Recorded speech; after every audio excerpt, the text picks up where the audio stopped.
Bonjour à tous, je reviens aujourd'hui pour une vidéo un petit peu particulière. Je voudrais vous présenter les lectures que j'ai prévu de faire cet été, pendant les les mois de juillet et août.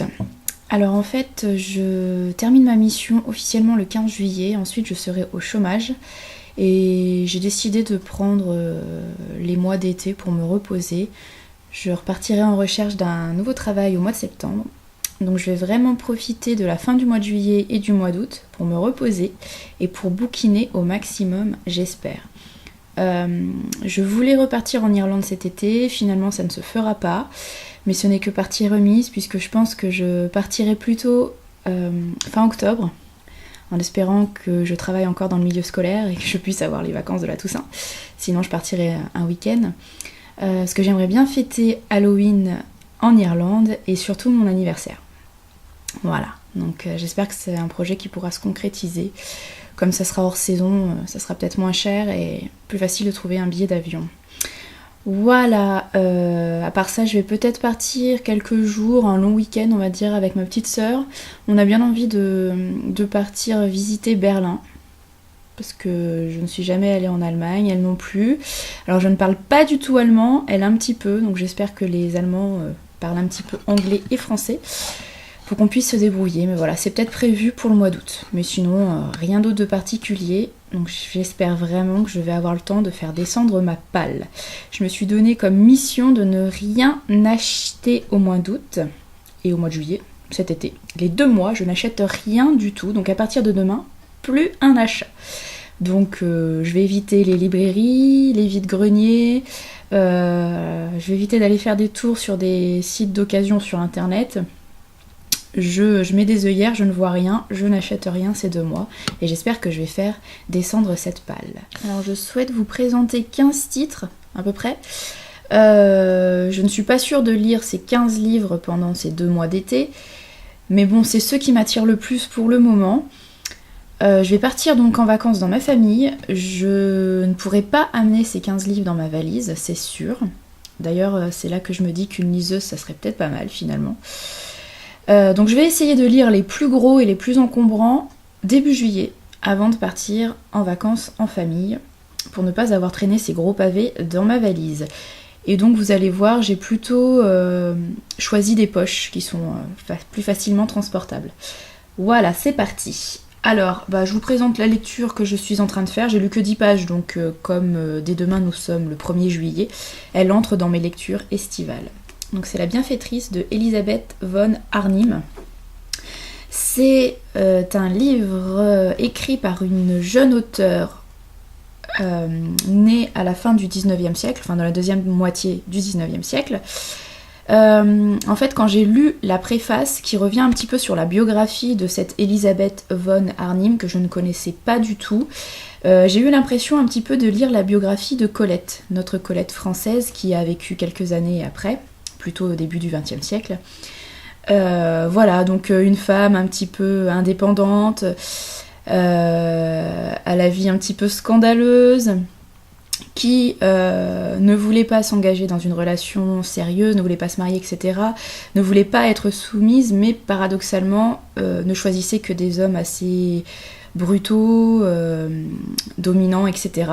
Et donc cet auteur, comme Colette, a une vie assez proche de celle de Colette, et Colette est une auteure, est une femme qui a une vie que je trouve assez passionnante.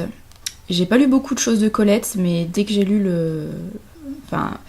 dès que je suis tombée dans son œuvre, ça m'a tout de suite plu. C'est vraiment un personnage que je trouve passionnant, qui me parle beaucoup. Et donc, quand j'ai vu que cet auteur avait la même vie que Colette, avait une vie qui se rapprochait de celle de Colette, ça m'intrigue.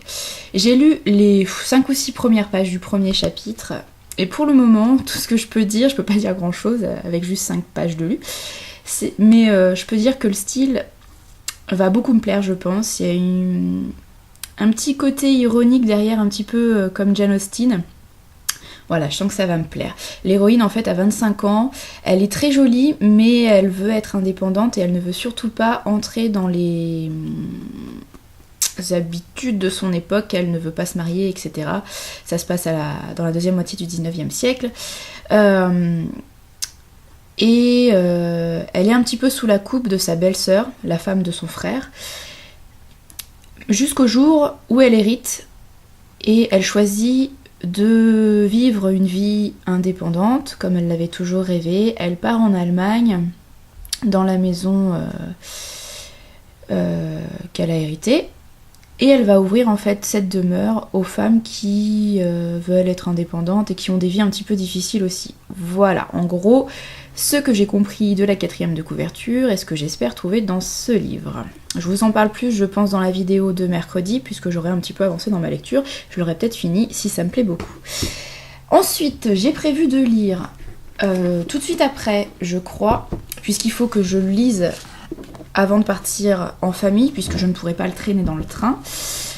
C'est le premier tome de Sœur sorcière de Jessica Spotswood. Vous voyez, ce sont des épreuves non corrigées de Nathan, donc c'est hyper lourd, c'est vraiment très gros. Donc il faut absolument que je le lise avant de partir en vacances. C'est plutôt de la jeunesse, mais apparemment c'est pas mal écrit. Il y a un aspect très historique qui est apparemment bien amené, bien travaillé, et c'est ce qui m'intéresse le plus. Donc j'ai eu de très bons échos sur ce titre. Je suis très curieuse de le lire. Ensuite, il faut que je lise le premier tome de Lune Mauve de Marie-Lou Asnard aux éditions Casterman. Je dis il faut que je le lise parce que celui-ci fait partie de la grosse pile de services presse qu'il me reste à lire ces prochaines semaines. Sœur sorcière, c'est la même chose, La bienfaitrice également, ce sont des services presse. Je me suis un petit peu noyée ces derniers temps, donc en fait j'arrête d'accepter des envois d'auteurs et d'éditeurs puisque j'ai un petit peu envie de lire des choses qui sortent de ma palle, et vous allez voir, dans les livres que j'ai prévus cet été, il y a certes des services presse qu'il faut que je lise assez rapidement, mais il y a aussi des livres qui font partie de ma pile à lire à moi personnelle, des livres que j'ai achetés, que j'ai troqués, parfois depuis 4, 5, 6, 10 ans, qui sont là depuis très longtemps dans ma bibliothèque, et donc j'ai un petit peu envie de les lire cet été. Voilà. Ensuite, j'aimerais bien lire, toujours dans la jeunesse, young adulte et dans l'imaginaire, puisque c'est un petit peu mon genre de prédilection, le deuxième tome de Delirium de Lorraine Oliver chez Black Moon. Alors celui-là, pourquoi je veux le lire? Parce que avec Elodie, nous aimerions faire une lecture commune pendant cet été. Donc je crois qu'il va partir dans ma valise. Voilà, j'avais bien aimé le premier tome, mais par contre je n'ai aucun souvenir, donc j'espère qu'il y aura un petit résumé au début de celui-là, sinon je vais être complètement perdue. On reste en imaginaire. Il faut que je lise ce premier tome. La série s'appelle Blood of Eden. C'est de Julie Kagawa. Et c'est chez Darkis. Donc c'est un premier tome. A priori ça parle de vampires. Vu la couverture et le titre, je pense que ça parle de vampires. Et oui, je vois dans la 4e de couverture les vampires, etc. J'espère que ça va me plaire. De toute façon, il faut que je le lise cet été. Toujours en imaginaire et en young adulte. Et pour continuer les sagas que j'aimerais bien avancer, voire terminer, il y a le deuxième tome de Starters de Lisa Price. Et celui-là, il faut que je le lise aussi assez rapidement, non seulement parce qu'il s'agit d'un service presse, et qu'en plus, c'est un deuxième tome d'un diptyque, donc ce qui me ferait terminer une série, enfin série si on peut appeler un diptyque une série. Apparemment il est pas mal, personnellement la couverture me plaît pas des masses, autant j'aimais beaucoup la couverture du premier tome, autant celle-ci je suis pas hyper fan. On continue en imaginaire, mais cette fois on va dans la fantasy beaucoup plus adulte. J'aimerais bien lire cet été le premier tome des Cairns de l'oubli de Feldrik Riva aux éditions de L'Homme sans nom. Donc un premier tome de série, j'avais dit qu'il fallait que j'arrête d'en commencer, mais comme j'ai très envie de lire tout le catalogue des éditions L'Homme sans nom, c'est la dernière série qui a été publiée. Alors voilà, je vais me lancer dans celle-ci. Et je reste chez L'Homme sans nom et je vais continuer une série que j'ai adorée. J'ai nommé La dernière terre de Magali Villeneuve, voilà le tome 2. Le premier, ça a vraiment été un énorme coup de cœur. J'ai vraiment envie de lire ce deuxième tome sur la chaise longue au milieu du jardin de mes parents cet été, en espérant qu'il fasse quand même un petit peu de soleil, ni trop chaud ni trop froid si possible. Dupe l'a lu tout de suite après le premier tome, elle avait adoré le premier tome, elle a adoré celui-là. J'espère qu'il en sera de même pour moi. En tout cas, j'ai vraiment hâte de retrouver les personnages, Kahir, Melgar. Bref, j'ai vraiment super hâte de me lancer dans cette suite. Alors, au début, je voulais pas l'emmener pendant les vacances, que je me disais, si tu aimes énormément mais que tu n'as pas le tome 3 assez rapidement, le tome 3 ne sortira qu'en 2014, il faudrait peut-être attendre la fin de l'année 2013. Mais en fait, ça me titille trop, il faut que je le lise ce deuxième tome. Ensuite, alors, on change... Enfin non, on reste un petit peu dans l'imaginaire. Là, il s'agit d'une relecture, mais en anglais.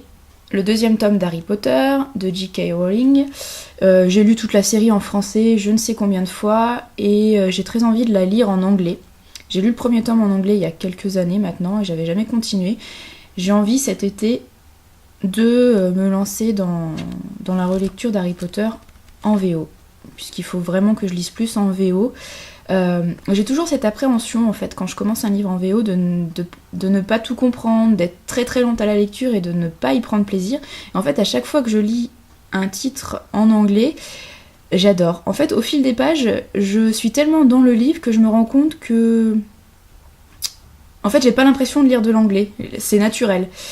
Alors, j'ai lu que des choses assez faciles, parce que je pense que j'ai pas un niveau assez élevé pour lire vraiment des classiques, par exemple, en anglais. Mais justement, cet été, je vais tenter le classique anglais. Avec, évidemment, alors ça se voit pas forcément avec la lumière, Pride and Prejudice de Jane Austen. Je l'ai lu en français plusieurs fois, mais j'ai très envie de le lire en anglais et je profite d'une lecture commune avec Kali du Kalidoscope et plein d'autres personnes. Si vous voulez nous rejoindre, ça commencera le 1er août en fait. Voilà, je profite de cette lecture commune pour essayer la lecture en anglais. Et si j'essaye ce classique anglais, qui apparemment n'est pas très facile à lire, en plus c'est écrit tout petit, c'est parce que je connais en fait l'adaptation de la BBC de 1995. Je vous rabâche les oreilles avec cette sublime adaptation qu'il faut absolument voir. Oui, si je tente la lecture en anglais, c'est comme je connais justement cette adaptation par cœur, adaptation qui est très fidèle et que je ne la regarde quasiment qu'en anglais, je me dis, je devrais pouvoir réussir à lire et à comprendre le livre en VO. Bon, je connais l'histoire par cœur, donc ça devrait aller, je pense. Même s'il y a des mots de vocabulaire et des tournures de phrases un petit peu compliquées, je devrais pouvoir m'y retrouver. Ensuite, alors là, on part dans des choses un peu plus légères. J'ai bien envie de lire un petit peu d'historique cet été, et pas n'importe quel historique, de l'historique irlandais, s'il vous plaît. Ça s'appelle La Rebelle irlandaise, c'est de Suzanne Wiggs. Je vois pas avec le reflet, oui c'est Wiggs. Alors c'est un arlequin. C'est Kali qui me l'a offert lorsqu'elle m'avait envoyé un petit colis il y a quelques mois maintenant. Ça se passe au XVIIe siècle en Irlande, donc apparemment ça va être une histoire d'amour très intense. On va voir, c'est vraiment une lecture estivale je pense. Je vous en parle plus. Par contre, j'espère que c'est vraiment qu'un one-shot, que c'est un tome unique, parce que ça m'embêterait de commencer encore une nouvelle série. Mais bon, on verra. La plupart du temps dans les Harlequins, même si ce ne sont pas des tomes uniques, il me semble que les tomes peuvent se lire un peu indépendamment. En tout cas, j'espère que si celui-ci c'est un premier tome de saga, que je pourrais me contenter de celui-là. Enfin, je dis ça, mais si ça se trouve, j'aimerais tellement que si c'est une saga, peut-être que j'aurais envie de lire tous les tomes suivants. Je vous en parle plus vite, je pense. Ensuite, j'ai bien envie de lire quelques polars et thrillers. Ça fait longtemps que j'en ai pas lu. Depuis 2 ou 3 ans, je me dis qu'il faut que j'en lise plus, parce que vraiment, je ne laisse pas assez de place aux thrillers et aux polars dans mes lectures, alors que généralement, j'ai même envie de dire tout le temps, quand je lis un thriller ou un polar, vraiment, je passe un super moment. Je suis à fond dans mes lectures. Et pourtant, c'est pas... Je me tourne pas naturellement vers ce genre-là, alors que je devrais. Donc j'ai prévu Thérapie de Sebastian Fitzek. qui a eu son petit succès quand il est sorti il y a quelques années maintenant. Donc j'aimerais bien lire un livre de cet auteur. Je pense que Thérapie c'est son plus connu. C'est le plus connu. C'est plus joli. Et j'ai prévu un petit policier, mais un policier fun, assez amusant. Le premier tome de la saga Spellman et Associés de Lisa Lutz. C'est Mathilda qui a vanté les mérites de cette saga. J'ai le deuxième tome également qui m'attend dans ma bibliothèque. J'ai vraiment envie de trucs légers cet été. C'est pour ça que j'ai choisi celui-là. Et alors là, c'est un genre que je ne lis pratiquement jamais parce que je n'y trouve pas mon compte, ou rarement. C'est la chiclite. Mais je me dis, l'été, sur la chaise longue, lire des histoires de nana, c'est peut-être plutôt pas mal. Alors j'ai prévu de lire le deuxième tome du diptyque du journal de Bridget Jones. Celui-là s'appelle L'âge de raison. Donc c'est un deuxième tome, ça va clore un petit peu cette histoire. Je pourrais dire enfin j'ai terminé un autre diptyque. Donc j'ai prévu celui-là. Bizarrement, le premier tome du journal de Bridget Jones, je crois que c'est pratiquement le seul titre de Chick-lit que j'apprécie. Le film me fait beaucoup rire aussi. Par contre, je connais beaucoup moins le deuxième film qui a été fait, qui a été adapté de ce livre-là. J'en ai aucun souvenir même. Alors je vais redécouvrir ça avec le livre d'origine. Et c'est de Helen Fielding, j'ai oublié de vous préciser. Et dernier livre, toujours dans la Chick-lit. C'est un service presse en fait, je ne l'ai pas demandé, je l'ai reçu un petit peu comme ça, surprise. C'est pas du tout mon genre de lecture, mais bon, on va tester. C'est Sea, Sex and Shun de Cathy Yardley dans la collection Red Dress Inc., toujours chez Harlequin. Tout à l'heure je vous ai pas dit, mais la collection Darkis, c'est aussi une collection des éditions Harlequin. Je vous le retrouve sans tout faire bouger. Voilà, celui-là. C'est aussi une collection Harlequin. Et en fait, j'ai reçu ces deux tomes de l'attaché de presse. Alors, on verra ce que donnera celui-là. Je suis pas sûre que ça me plaise, mais bon, sur la chaise longue, pourquoi pas. En plus, c'est vraiment écrit très aéré. Les marges sont énormes. Je crois que ça va se lire vite. Je vous dis, ça se trouve, je vais adorer hein, cet été. On verra, je vous en parle vite. Voilà ce que j'ai prévu. Donc, comme je vous le disais, je pense que je ne pourrais pas amener tout ça chez mes parents. Parce que dans le train, traîner une valise avec 20 livres dedans, c'est pas possible. Peut-être que j'en lirai plus parce que je me dis 2 mois de vacances, 2 mois à se reposer. Je vais peut-être pouvoir caser plus de 15 livres. Ça serait bien. En tout cas, j'aimerais beaucoup caser plus de 15 livres, ça serait pas mal pour faire descendre ma pile à lire. Mais voilà, je sais pas du tout de quoi sera fait mon été. Peut-être que je vais partir, je vous dis, quelques jours dans une capitale européenne. Peut-être que, je sais pas, je vais trouver d'autres passe-temps. J'aimerais bien me remettre au dessin, à la peinture, donc j'en sais rien, on verra. Ou peut-être que j'aurai juste envie de me poser devant des séries télé et de ne rien faire. Je me laisse les mois de juillet et août pour me reposer vraiment avant de reprendre au mois de septembre la recherche d'emploi. Je pense que ça va bien me casser le moral. Donc je vais vraiment profiter du mois de juillet et du mois d'août pour me détendre. Voilà, je vous souhaite une bonne future semaine. Je vous dis à mercredi si tout va bien pour la vidéo du C'est mercredi, que lisez-vous ?